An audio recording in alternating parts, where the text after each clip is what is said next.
नमस्कार मैत्रिणींनो, नमस्कार श्रोते हो. आजच्या वनिता मंडळ या कार्यक्रमात आपलं स्वागत. वयाच्या 5व्या वर्षी आलेलं अंधत्व, पण त्यावर मात करत शिल्पानं नृत्यकलेत प्रावीण्य मिळवलं. हे नृत्य शिकणं, त्यातला अभिनय, ही सगळी आव्हानं स्वीकारून मार्ग शोधत शिल्पानं विशारद पूर्ण केलं. आजही ती आपल्यासोबत आहे. शिल्पा मैंदर्गी यांच्या मधुरा पुजारी यांनी घेतलेल्या मुलाखतीचा उत्तरार्ध आज आपण ऐकणार आहोत. दर्शन अंतरंगाचं, अभिव्यक्ती कलेची.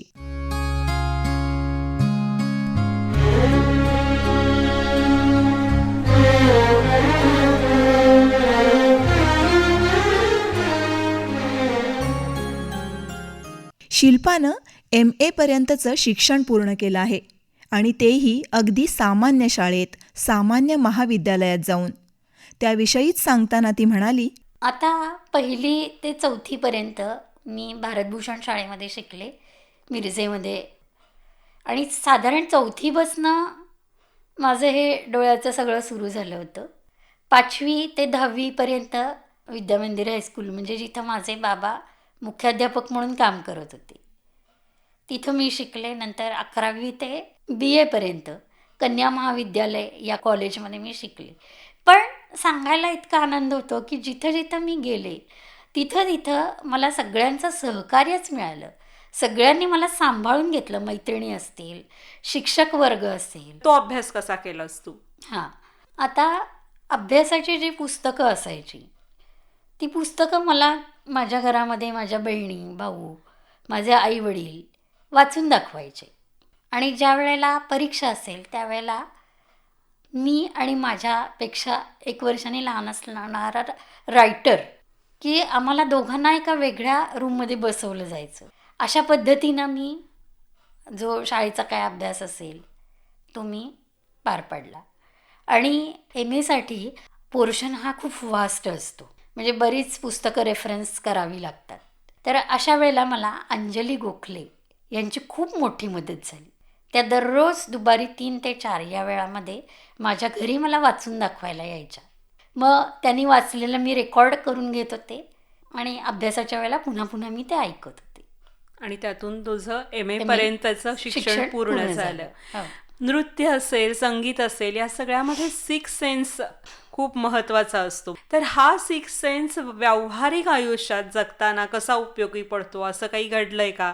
आता कसं आहे, आत्ता एवढ्यातच म्हणजे जानेवारी महिन्यामध्ये नृत्यश्री, म्हणजे जिथे मी क्लासला जाते त्या क्लासचं गॅदरिंग होतं, वार्षिक गॅदरिंग.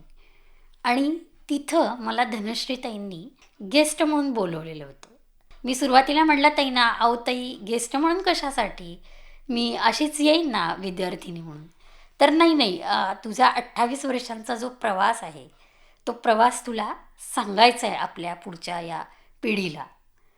तर त्यावेळेला मी जे मुलींना सांगितलं तेच मी इथं थोडंसं नमूद करू इच्छिते.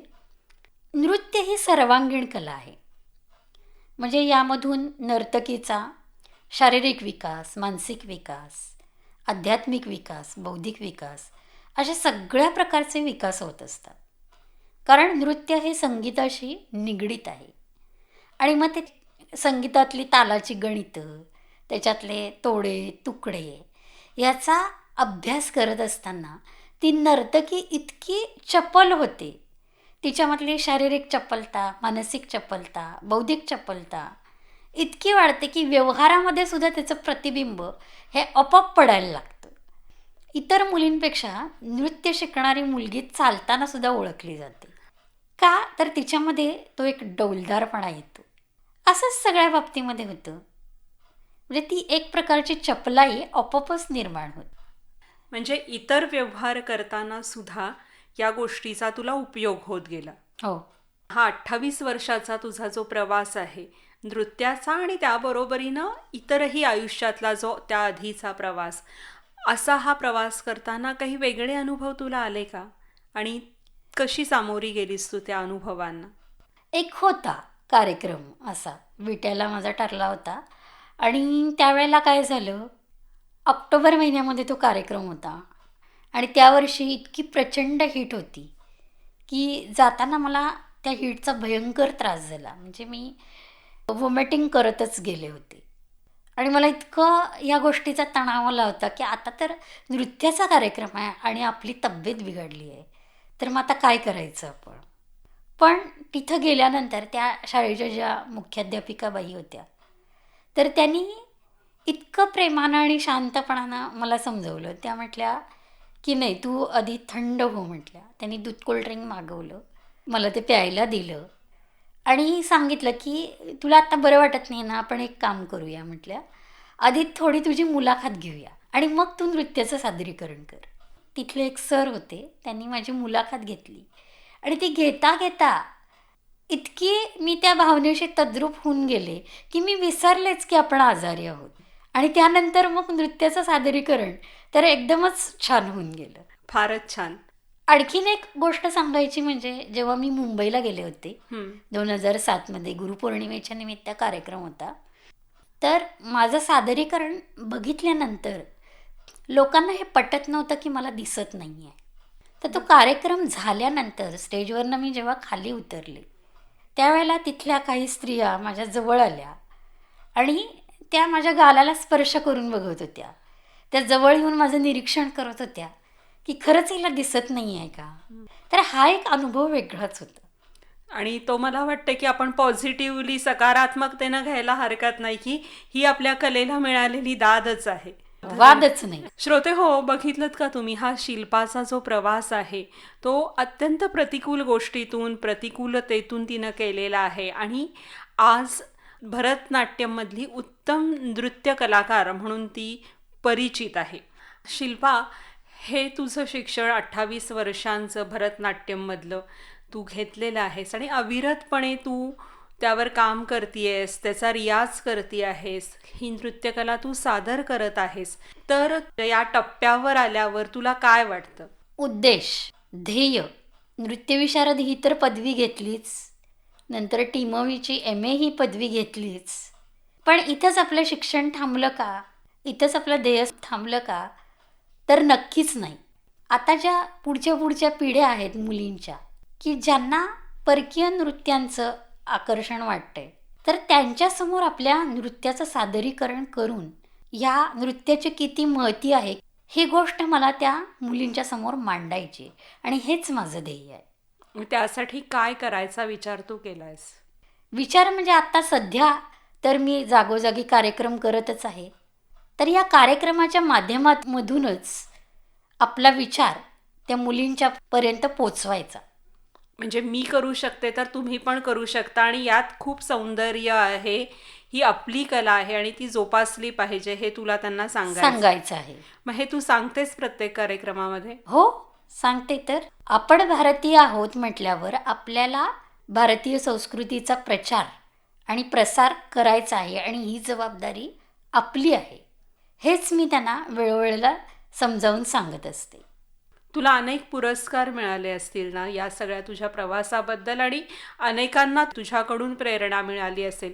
तर असं कधी घडलंय का की तुझ्याकडून प्रेरणा घेऊन कोणीतरी काहीतरी केलंय आणि त्यांनी तुला येऊन सांगितलंय? बऱ्याच वेळेला असं होतं की शेजारपाजारच्या असतील किंवा माझ्या काही मैत्रिणींच्या मुली असतील, त्यांच्या नाती असतील, तर त्या घरामध्ये येतात की शिल्पाताई तुझं नृत्य बघायचं आहे. आणि खरोखर त्या ज्या मुली असतात त्या 5-5 वर्षाच्या असतात. त्यावेळेला मी घरात त्यांना नृत्य सादर करून दाखवते. मी असं म्हणत नाही ही 5 वर्षाची चिमुरडी आहे, हिला काय कळतंय, हिला काय करून दाखवायचं. कारण माझ्या मनामध्ये सुद्धा मी 5 वर्षाची असतानाच नृत्याची आवड निर्माण झाली होती. त्यामुळं अनेक मैत्रिणी मला सांगतात की ह्या आमच्या मुली आहेत ना, तुझं नृत्य बघितल्यापासून त्यांच्या मनामध्ये नृत्याची आवड निर्माण झाली आणि त्यासुद्धा आता क्लासला जायला लागले. फारच छान. म्हणजे तुझ्याकडून त्यांना प्रेरणा मिळते आणि ती प्रेरणासुद्धा खूप महत्त्वाची आहे. शिल्पा, तू कविता पण करतेस ना? हो तर तुझी एखादी कविता आम्हाला ऐकवशील? हो, नक्कीच.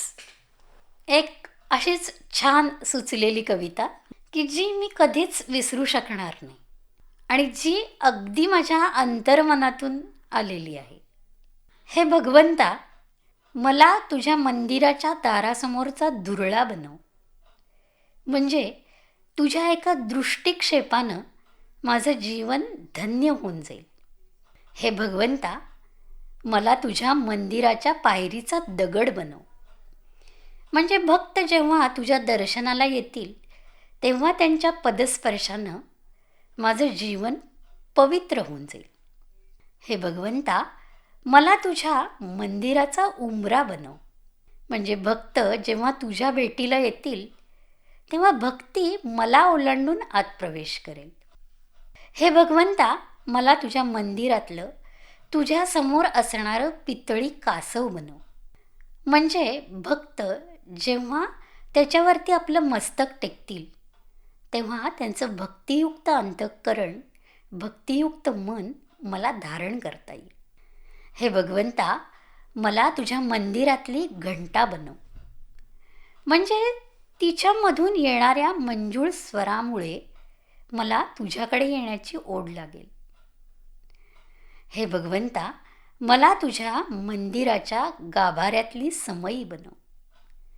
म्हणजे तिच्यातील ज्योतीमधून निघणाऱ्या प्रकाशामध्ये माझ्या मनातील अज्ञानाचा अंधकार उजळून निघेल. हे भगवंता, मला तुझ्या पायात बांधलेले छुमछुम वाजणारे पैंजण बनव. म्हणजे मी नेहमीच तुझ्या पायांशी बांधलेली राहील. हे भगवंता, मला तुझ्या गळ्यातला तुळशीचा हार बनव. म्हणजे मला नित्य तुझ्या सहवासाचा परमानंद प्राप्त होईल. हे भगवंता, मला तुझे कर्णकुंडल बनव. म्हणजे भक्त जेव्हा तुझी स्तुती करतील तेव्हा ती मला अगदी जवळून ऐकता येईल. हे भगवंता, मला तुझ्या ओठावरची बासरी बनव. म्हणजे तुझ्या हृदयामधून निघालेले सूर मला स्पर्श करून बाहेर पडतील. हे भगवंता, मला तुझ्या मस्तकावरचं किरीट बनव. म्हणजे माझं नित्य लक्ष तुझ्या पदकमलांशीच राहील. हे भगवंता, मला तुझ्या मंदिराच्या कळसावरचा ध्वज बनव. म्हणजे या संपूर्ण जगताला मला शांती आणि प्रेमाचा संदेश देता येईल. हे भगवंता, नाहीच तुला यातलं काही जमलं, नाहीच तुला यातलं काही जमलं तर निदान तुझ्या मंदिराच्या दाराच्या बाजूला उभ्या असलेल्या प्राजक्ताच्या झाडावरून खाली पडलेलं एक नाजूकसं केशरी दांड्याचं प्राजक्ताचं फूल बनव. म्हणजे तुझ्या भक्तीचा सुगंध मला साऱ्या आसमंतात दरवळता येईल. वा, फारच छान. भावपूर्ण अशी तुझी ही कविता होती. आणखीन कशाची आवड आहे तुला? आता सध्या मी संगीतसुद्धा शिकायला सुरुवात केलेली आहे. अरे वा, काय काय शिकतेस? मी शास्त्रीय संगीत शिकायला सुरुवात केली. आत्ता एक 6 महिनेच होत आहेत. आणि त्याच्याबरोबरीनं काही लाईट सॉन्गसुद्धा शिकते आहे, भक्तिगीतं शिकते आहे. वा, म्हणजे तुझ्या नृत्याला आता संगीताची सुद्धा जोड मिळणार आहे. नक्कीच. शिल्पा, तुझ्या या प्रवासात तुझ्या बाबांचं स्थान खूप महत्त्वाचं आहे. प्रश्नच नाही. तर तुझे बाबा गेल्यानंतर त्यांच्या वर्षपूर्तीच्या वेळी तू एक आदरांजली, बाबांप्रती असणारं तुझं प्रेम व्यक्त केलंस एका वेगळ्या पद्धतीनं. हो. काय केलंस तू ते? वर्षपूर्ती व्हायच्या वेळेला माझ्या मनामध्ये असा एक विचार आला. माझ्या तर आठवणी गोड आहेतच बाबांच्या विषयीच्या, पण बाबांच्यावरती जे प्रेम करणारे विद्यार्थी, अनेक विद्यार्थी आहेत, त्यांच्या परिचयाची अनेक माणसं आहेत. तर ह्या सगळ्यांच्या आठवणी घेऊन आपण एक पुस्तक काढावं म्हणून मी मोबाईलवरून आव्हान केलं आणि तसे अनेक लेख मला मिळाले आणि स्मृतिगंध या नावाचं पुस्तक उदयाला आलं. आणखीन एक गोष्ट मला सांगावीशी वाटते बाबांच्या विषयी. बाबा ज्या वेळेला आजारी होते, म्हणजे जवळजवळ 3-4 वर्ष त्यांची प्रकृती खालावलेली होती आणि घरातले आम्ही सगळेच जण त्यांची काळजी घेत होतो. आणि त्यावेळेला काय व्हायचं की बाबा सारखे लागायचे, "अगं धनश्री ताई क्लासला बोलवत आहेत तर तू जा, तू जा." पण त्यांच्या काळजीपोटी मी क्लासला जात नव्हते. म्हणजे मला भीती वाटायची की आपण क्लासला गेल्यानंतर बाबांना काय झालं तर कसं करायचं असं.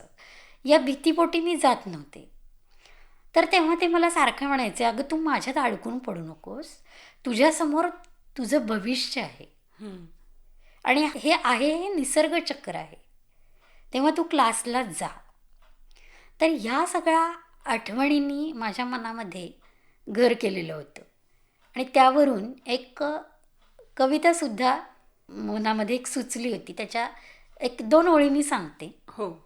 त्या कवितेला नाव मी दिलेलं होतं आठवणींच्या चांदण्या.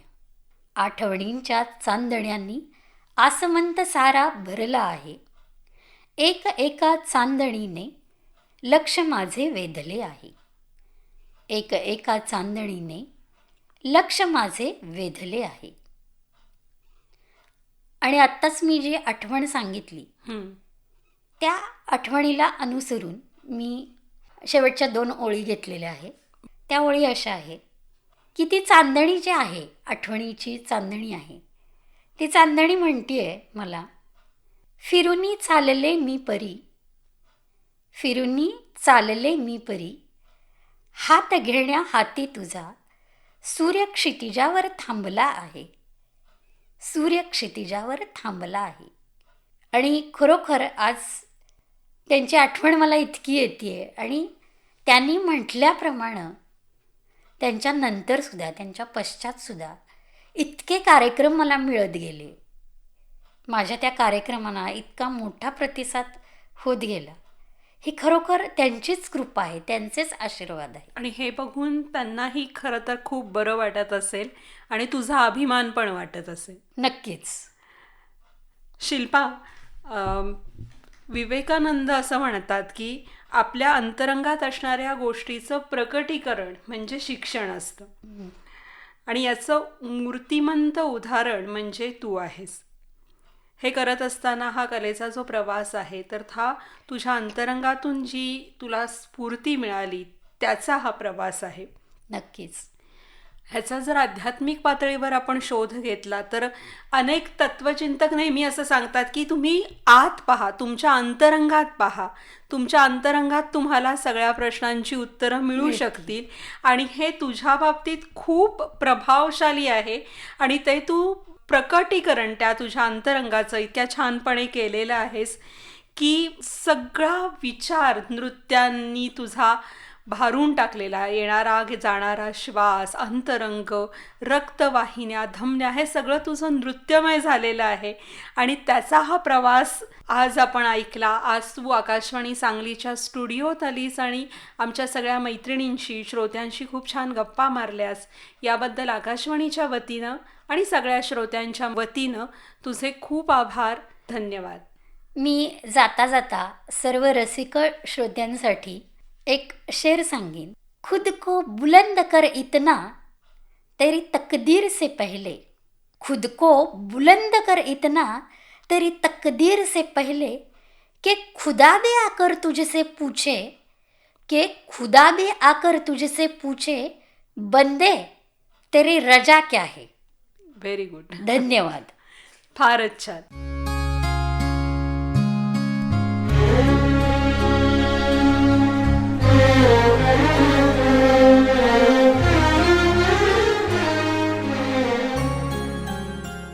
दर्शन अंतरंगाचं अभिव्यक्ती कलेची. प्रतिकूल परिस्थितीमध्ये भरतनाट्यममध्ये विशारद करणाऱ्या शिल्पा मैंदर्गी यांच्या मधुरा पुजारी यांनी घेतलेल्या मुलाखतीचा उत्तरार्ध आपण ऐकलात. शिल्पाला घडवणाऱ्या तिच्या गुरु म्हणजे धनश्री आपटे. या आगळ्या वेगळ्या शिष्येला घडवताना त्यांचीही कसोटी लागली. शिल्पाची पहिली भेट, त्यावेळी काय घडलं, धनश्रीताईंच्या मनात त्यावेळी आलेले विचार याविषयी सांगताना त्या म्हणाल्या, नमस्कार, मी धनश्री आपटे आणि शिल्पा मैंदर्गी ही माझी गुणी विद्यार्थिनी. आम्ही पहिल्यांदा भेटलो ते 27 वर्षांपूर्वी. सरांचा एकदा फोन आला, सरांचा म्हणजे तिच्या वडिलांचा, की माझ्या कन्येला भरतनाट्यम शिकायचं आहे, तर तिला भेटायला घेऊन येतो. आणि मी तितक्या सहजपणे आनंदाने त्यांना या म्हटलं. पण जसं शिल्पा सरांचा हात धरून माझ्यासमोर आली तेव्हाच माझ्या काळजाचा ठोका चुकला आणि म्हटलं हे काहीतरी वेगळं दिसतंय. आणि माझ्या चेहऱ्यावरचा गोंधळ बघून सरांनी लगेचच सांगितलं की शिल्पा दृष्टीहीन आहे, पण तिला नृत्य शिकायचं आहे. तेव्हा मात्र खरं तर पहिल्यांदा काय बोलायचं हेच मला सुचेना. हो म्हणायचं तरी पंचाईत, कारण हे खूपच कठीण होतं. म्हणजे मी असा प्रयोग कुठे पाहिलेला नव्हता. बरं नाही म्हणायचं म्हणजे ती इतके दोघं ते उत्साहाने आले होते की पटकन कसं नाही म्हणायचं अशा त्या काहीतरी मी द्विधा मनस्थितीत सापडले होते. आणि मी तिला हरतऱ्हेनं सुचवू पाहत होते की शिल्पा तुला आवडतंय चांगली गोष्ट आहे, पण मग आपण एखादं गाणं शिकून बघूया का किंवा एखादं वाद्य शिकून बघूया का, असं मी तिला वेगवेगळेच पर्याय सुचवू पाहत होते. पण शिल्पा मात्र ठाम होती तिच्या निर्णयावर आणि तिने मला अगदी ठामपणे सांगितलं की तिला नृत्यच शिकायचं आहे. आणि तिच्या तो चेहऱ्यावरचा आत्मविश्वास पाहूनच माझ्याकडून आपसूक हो म्हटलं गेलं. काहीही संधी येते आणि ते काहीतरी योजना घेऊन आलेलं असतं ह्याच्यावर माझा ठाम विश्वास आहे. आणि म्हणून मी म्हटलं प्रयत्न करून बघायला काय हरकत आहे. जर तिला आनंद मिळणार असेल इथे येऊन आणि नृत्य शिकायला सुरुवात करून, तर आपण हा प्रयत्न करून पाहूयात. आणि मी तिला शिकवायला हो म्हटलं आणि आमची ती शिकवणी सुरू झाली. इतरांना नृत्य शिकवणं आणि शिल्पासारखं डोळ्यांनी पाहू न शकणाऱ्या शिष्येला शिकवणं हे आव्हान धनश्रीताईंनी स्वीकारलं. आणि एक महत्त्वाची गोष्ट म्हणजे इथं फक्त नृत्य म्हणजे हातापायांची हालचाल नव्हती, तर चेहऱ्यावर उमटणाऱ्या रेषा, हावभाव, अभिनय याही गोष्टी महत्त्वाच्या होत्या. धनश्रीताईंनी यावरही उपाय शोधला. नृत्य हे दृश्य माध्यम जे बघून अनुभवायचं आणि जे बघूनच शिकायचं. इतक्या बारीक बारीक हालचाली असतात, हस्तमुद्रांमधली बोटांमधली अंतर, त्याची ठेवण, हातांच्या रेषा, कोपरं, ह्या सगळ्या इतक्या सटल मूव्हमेंट्स असतात किंवा मानेच्या हालचाली, त्या सगळ्या शब्दातनं खूपदा व्यक्त करता येत नाहीत. तर त्यामुळे नृत्याचं हे माध्यम आता हे कसं शिकवायचं हा एक माझ्यापुढे प्रश्नच होता. पण म्हटलं टप्प्याटप्प्याने जाऊ. आणि मी सगळ्यात आधी पहिला तिचं ऑब्झर्वेशन करायला सुरू केलं. ती कशी उभी राहते, तिच्या नैसर्गिक हालचाली कशा होत आहेत, तिच्या लकबी काय आहेत, ती उभी राहते कशी, ती चालते कशी, तिचे हात कसे हलतात, मान कशी हलते. डोळे मिटून जर आपण हललो तर आपल्याला कळेल की स्वतःच्या शरीराचा तोल सांभाळणं दृष्टीशिवाय ही किती कठीण गोष्ट आहे. तर त्यामुळे आपोआप त्यांच्या हालचालीत चालण्यात एक वेगळी ढब येते, एक लकब येते. त्यामुळे अगदी सुरुवातीपासून मला उभं राहणं सुद्धा सरळ करायचं होतं. इथपासून ती सुरुवात होती. चालताना पाऊल कसं पडलं पाहिजे, भरतनाट्यमच्या आयतमंडलामध्ये ती पावलं कशी तिरकी जातात. सो आता हे सगळं शब्दातनं सांगणं खूप कठीण आहे, कारण हे सगळं डेमॉन्स्ट्रेटच करावं लागेल की एक हाताची रेष म्हटली तरी त्याच्यात खांदा, कोपर, मनगट, बोटांच्या सुरुवाती ह्या सगळ्या एवढे जॉईंट्स येतात आणि ते प्रॉपर झाले, प्लेसमेंट झाली की ती हातांची एक रेष सुंदर दिसते. सो अशा तऱ्हेनं आम्ही प्रत्येक बारीक बारीक बारीक हालचालीवर काम केलं. अर्थात शिल्पा ही कुठेही कष्टाला मागे पडली नाही. म्हणजे मी जेवढं सांगणार तेवढं ती घरातनं पक्क करून येणार हे मात्र तिच्याकडनं ती पूर्ण देत होती. त्यामुळेच अर्थात शिकवायलाही उत्साह येत होता. आणि मला वाटतं ना दोन्हीकडनं ती पॉझिटिव्ह एनर्जी जमून आली आणि त्या नवीन नवीन आम्हाला मार्ग सुचत गेले. कारण नृत्यामध्ये नुसतंच हात पायाच्या हालचालीची वैविध्यताच एवढी आहे की फिरणं आहे, वेगवेगळ्या बाजूंनी वळणं आहे, वळणं, वाकणं, स्ट्रेचिंग, उड्या हा सुद्धा खूप कठीण प्रकार आहे. आणि ह्या लोकांना तर जेव्हा त्यांना जमिनीचाच आधार असतो, त्यांना ते सोडून उड्या मारायच्या हे त्यांच्यासाठी खूप कठीण काम आहे. म्हणजे आपल्यालाही अवघड जाईल आपण जर डोळे बंद केले तर. पण ह्या सगळ्यासाठी ती पूर्ण मेंटली प्रिपेअर्ड होती. त्यामुळे ह्या सगळ्या बारीक बारीक हालचाली आम्हाला छोट्या छोट्या एका हालचालीचे 10 पार्ट करून प्रत्येक फ्रेम सुधारत एक अडव अशा तऱ्हेनं आम्ही हे सगळं शिक्षण पुढे नेलं.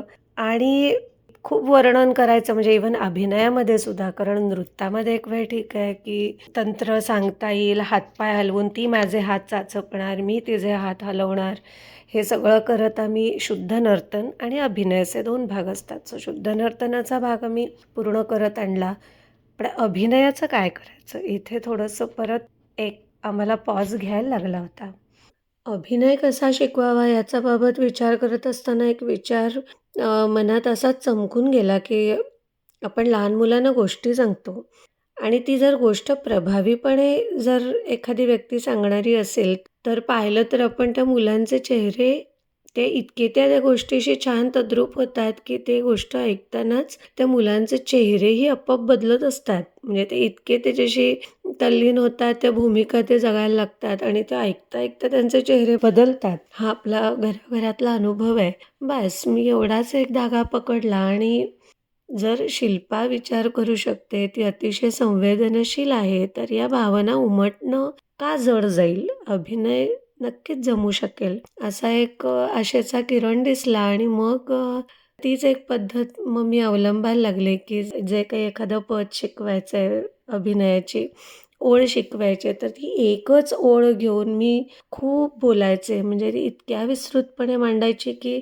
तिच्या डोळ्यासमोर ते कल्पनाचित्र तयार व्हायला पाहिजे. त्यातल्या प्रत्येक भावना, त्या भावनांच्या छटा हे सगळं अतिशय विशद करून सांगायचं, की जेणेकरून तिला ते सगळं जाणवता येईल, फील करता येईल आणि मग जे आपोआप चेहऱ्यावर उमटतंय ते उमटू दे. त्याला कुठे बांध घालायचे नाहीत आणि ते आपसूक येऊ दे आतून जे येतंय ते. आणि मग ह्याच्या बरोबरीनं मुखज अभिनयाला जोड आपल्या बाकीच्या अंगिक हालचालींची कशी आणि किती तऱ्हेनं, कुठल्या प्रकाराने देता येईल याचा एक अभ्यास करून तिच्या हालचालींना पुष्टी देऊन मग अशा तऱ्हेनं आम्ही त्या अभिनयाची सगळी मांडणी अभ्यासत गेलो.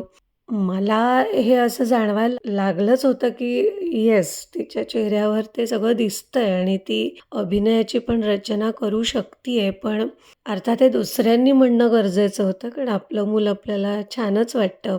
अर्थात जेव्हा गुरूंनी माझ्या पावती दिली, की हो शिल्पाचा अभिनय कळतोय किंवा तिने जेव्हा वेळोवेळी वेगवेगळ्या परीक्षा दिल्या आणि तेव्हा येणाऱ्या सगळ्या बाहेरच्या परीक्षकांनी पण जेव्हा ह्याची पावती दिली किंवा ती बऱ्याच ठिकाणी परफॉर्म करायची म्हणजे अजूनही करते, तर तेव्हा प्रेक्षकांकडून जेव्हा पसंतीची पावती मिळायची आणि मग हे सगळं बघितल्यावर आमचे हे अभिनयाचे प्रयत्न सफलतेपर्यंत जात आहेत असं म्हणायला हरकत नाही.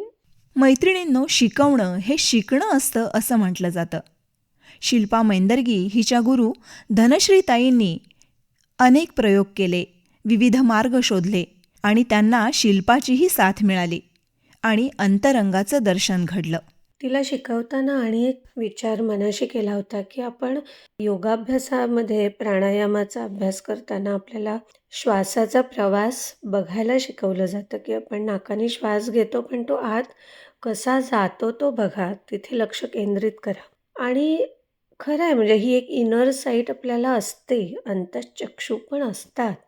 म्हणजे जरी आपल्याला बाहेरनं नाही दिसलं तरी आतनं आपण आपलं शरीर नक्कीच बघू शकतो.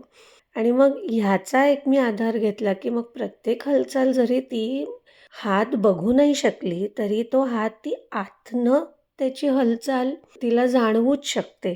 आणि मग अशा तऱ्हेनं सुद्धा आम्ही एक अभ्यास केला, की म्हणजे मी स्वतः पण ते डोळे मिटून करून पाहायचे खूपदा तिला शिकवताना आणि बरोबर तिची क्रिया झाली, की तिला ते आतून कसं जाणवतंय, की ती चुकीची क्रिया झाली, की तिला ते आतून कसं जाणवतंय. कुठे ताण पडतोय, कुठे मसलवर एखाद्या जोर येतोय किंवा कसा भार वाटतोय, ह्या सगळ्या गोष्टींचा आतून एक फील घ्यायचा, अभ्यास करायचा असं पण एक तंत्र वापरलं आणि ते वर्कआउट झालं. अर्थात आत्ता मागे वळून बघताना प्रवास हा सगळा चिकाटीचा होता, पेशन्सचा होता. खूप काही भावनिक आंदोलनं होती. ती करत होती प्रत्येक टप्प्यावर हे तिचं बेस्टच होतं. पण अजून चांगलं येण्यासाठी ती एवढं करते तर मग हे पण जमेल, हे पण जमेल असं एक मला वाटायचं आणि मग कधीतरी वाटायचं की तिच्याकडनं मी कुठल्या स्तरापर्यंतच्या अचूकतेची अपेक्षा ठेवायची, हा कुठेतरी माझा गोंधळ उडायचा. पण काही वेळेला वाटायचं मीच नाही सांगितलं तिला, तर तिला ते कळणार तरी कसं? किंवा एखाद्या हालचालीतलं सौंदर्य, परफेक्शन हे तिला जाणवून दिल्याशिवाय तिला ते कळणार कसं? पण हे सगळं सांगताना कुठे तिचा उत्साह, आत्मविश्वासाचं खच्चीकरण व्हायला नको, तिचं मॉरल डाऊन व्हायला नको असंही वाटायचं. आणि खूप म्हणजे मनात असे विचारांची वादळं होती. पण अर्थात हे शिल्पाला श्रेय जातं, की ती इतकं हे सगळं पॉझिटिव्हली तिने प्रत्येक टप्प्यावर घेतलं आणि हे सगळे प्रयत्न वर्कआउट झाले आणि येस, हे घडलं. मैत्रिणींनो, एखादा अनुभव खूप शिकवून जातो, दिशादर्शक ठरतो.